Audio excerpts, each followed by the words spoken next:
If you're thinking about selling on Amazon, but you're not sure which business model you should choose, but maybe you're like, all right, I don't want to do wholesale. I don't want to do private label. I'm thinking about either doing retail arbitrage or online arbitrage. This video is going to help you out because I'm going to go through probably about 7 different criteria to keep in mind, some of the pros and cons of each business model. And hopefully this will be able to help you to make a decision to hit the ground running and start building your Amazon business. So before we get started, I'll define what retail arbitrage is and what online arbitrage is. So retail arbitrage is essentially the act of sourcing items via retail methods, such as Target, Walmart, going to thrift stores, such as Goodwill, Savers, Salvation Army. This could also include, flea markets, garage sales, maybe sourcing off a Facebook marketplace locally, different methods like that. I kind of just put them all in a basket of retail arbitrage.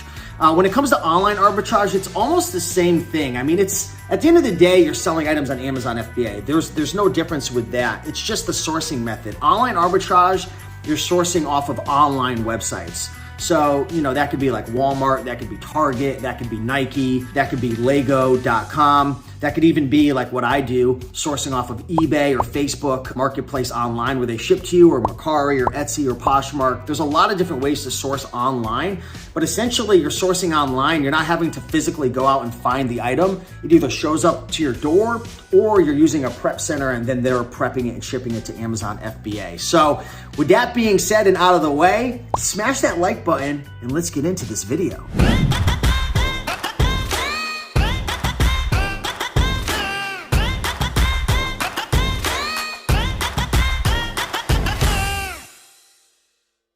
All right, so the first criteria I want to talk about when considering if you should start retail arbitrage or online arbitrage is barrier to entry. So when it comes to retail arbitrage, I would say this is the least barrier to entry. It's the easiest way to start. This is how most new sellers start. I mean, you can start going to thrift stores and picking up items for $1 or $2. You can go after categories and products that aren't gated, that aren't restricted. You don't really need to go out and get ungated in a ton of things. And we'll talk about getting ungated shortly with online arbitrage, but this is probably the easiest way to start.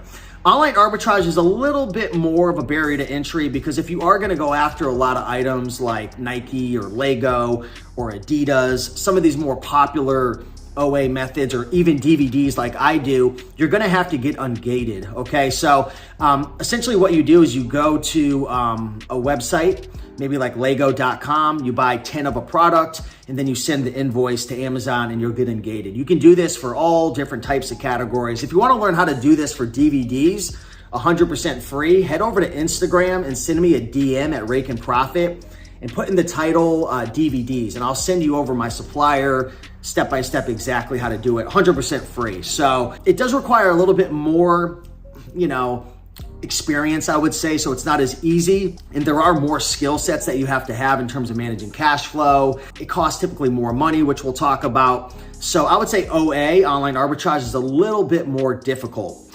Now let's talk about capital requirement. Which one's better? Which one's easier to start? So I would say, again, retail arbitrage is going to be quite a bit less expensive to start. Again, especially if you're going to thrift stores or garage sales or flea markets or posting wanted ads or going to book sales, it's a lot less expensive to start that business. With online arbitrage, the biggest challenge that I've dealt with is just, being able to pay myself because I'm trying to grow so quickly. My goal is to get to $40,000 a month.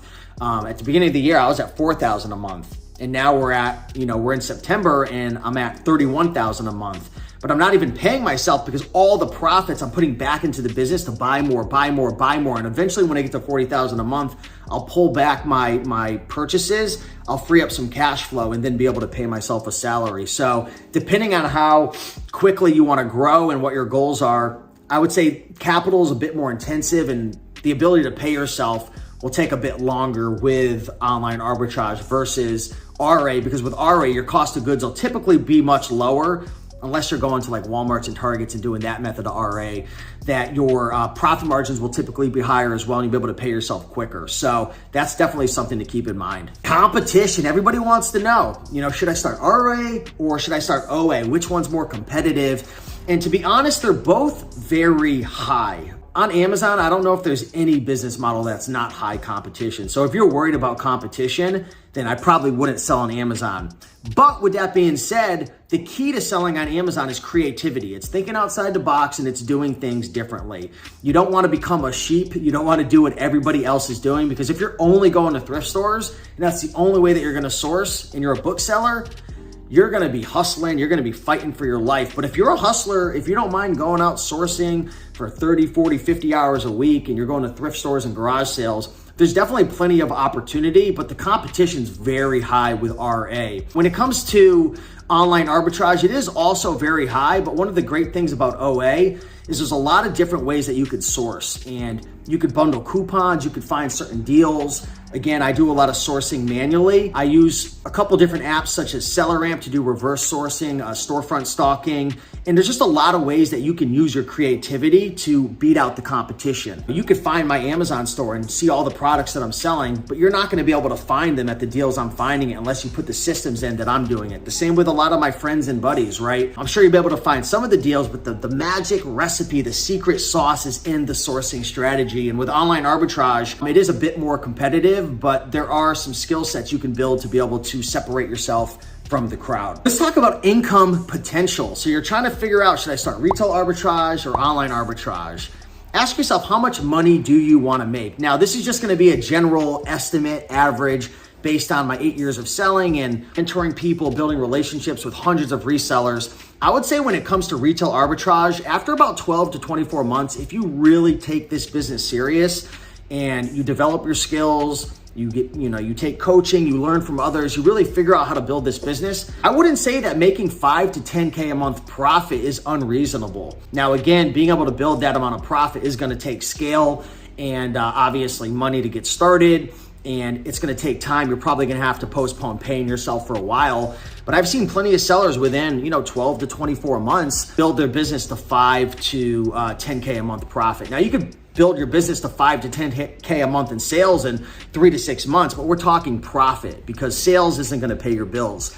Now, when it comes to online arbitrage, I would say the ability to scale is much higher, since when you're sourcing online, you could source the entire world. Whereas, with retail arbitrage, you're sourcing like in your general area as far as you can drive or have your team drive around. So I would say within 12 to 24 months, you could definitely build a business that's generating 10 to 20K a month profit in your business. Again, same thing applies with retail arbitrage. It's going to take money. It's going to take postponing paying yourself a salary, because you're going to want to invest money back into your business to grow the inventory, grow your team, investing in new tools and softwares, who knows, maybe a warehouse. But I would say that definitely you can build your business to 10 to 20K a month profit. I have plenty of friends who have surpassed that. Myself right now, I'm in that general area, and it's been about a year getting there. So yeah, that's what I would expect when it comes to profits. Now let's talk about the biggest upsides when it comes to either retail arbitrage or online arbitrage. I would say if you're a hustler, if you love going out sourcing, if you got a ton of energy, maybe you're in your 20s or 30s and you've got the energy to go out there and hustle and find items, retail arbitrage would be a really big advantage, because again, you're not sitting home on your computer sourcing and leveraging virtual assistants like online arbitrage. You're having to go out there and physically work. And in my opinion, it's a bit harder to physically work versus using your mind or using your money like with OA to be able to find more items. So, if you've got a ton of energy, I would definitely look into retail arbitrage and use that as an advantage. One of the best or biggest advantages when it comes to online arbitrage is being able to scale through leveraging prep centers. So there's facilities out there and people who run these warehouses who will allow you to send inventory to them. So they'll receive it, they'll prep it up, they'll ship it, they'll label, price, everything, and ship to Amazon FBA. So that's one of the things that I love about online arbitrage. I don't actually use a prep center for a couple reasons. I'll make another video about that. But yeah, if you want freedom, if you want to generate sales that are increasing and eventually you want to pay yourself 10 to 20K a month, within a year or two, you could definitely do that without ever touching a product. Now, it's definitely not going to be easy. It's not something that some guy or gal is going to come off the street and do without any business experience, capital, and skill sets such as managing cash flow and managing a team. But yeah, I think that's fantastic that you could just literally build a business without leaving your home, without touching a product. I know it sounds like one of those crazy late night infomercials, but it's actually true. Plenty of people have done it. Now let's talk about the biggest downsides when it comes to retail arbitrage and online arbitrage. I'm just gonna name one. There's plenty of upsides and downsides, but when it comes to retail arbitrage, it definitely requires a lot of time without a team. You know, that was one of the things that turned me off, probably the time and the competition at thrift stores and driving around. And I had gotten into a really nasty car accident last year where literally a huge truck, like literally almost freaking killed me on the highway. It was terrible. And I really started to reassess my business. Like, I don't want to be driving around all over the place. It takes so much time. You know, I'm in my mid 30s now. Yeah, I still got a ton of energy, which you could tell on these videos, but I'd rather use my mind and my money to make money. And I'd rather be able to build a business that generates income without me having to physically go out there and work. I don't mind still working on my business, but I'd love to do it from the comfort of my computer, you know, on the side of the beach or whatever, right when I'm traveling. That's just what I enjoy. So I would say the time is probably one of the biggest downsides.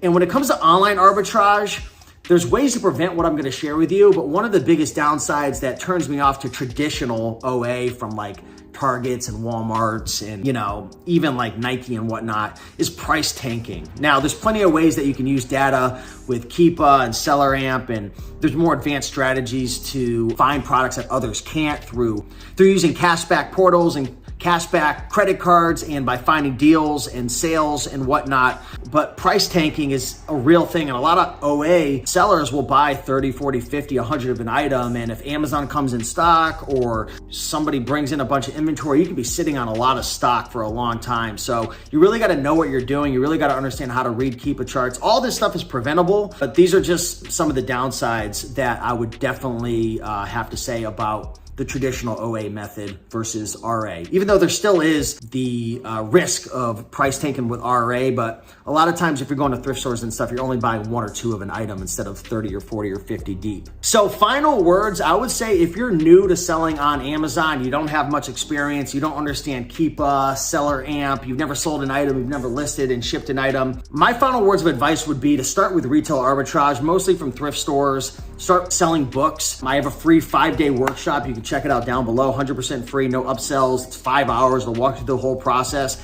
but start on a budget. You're gonna make mistakes. You're gonna screw things up. You're gonna do really dumb things in the beginning. We all have. So why not just make mistakes on a budget versus spending hundreds, if not thousands of dollars going deep on an OA product where maybe you read the Keepa chart wrong, or you don't realize Amazon comes into stock periodically, or maybe you get an IP complaint or something like that. So I would literally just start with books. I would start with retail arbitrage, slowly work your way up to maybe, you know, doing clearance shelves at your Walmarts and Targets, different liquidation methods, and then I would get into OA and then move on from there to wholesale if you want. So hopefully this video helped. If this video added value to you, be sure to like, comment, and subscribe. If you're not following me on Instagram or TikTok, give me a follow there. I go live all the time.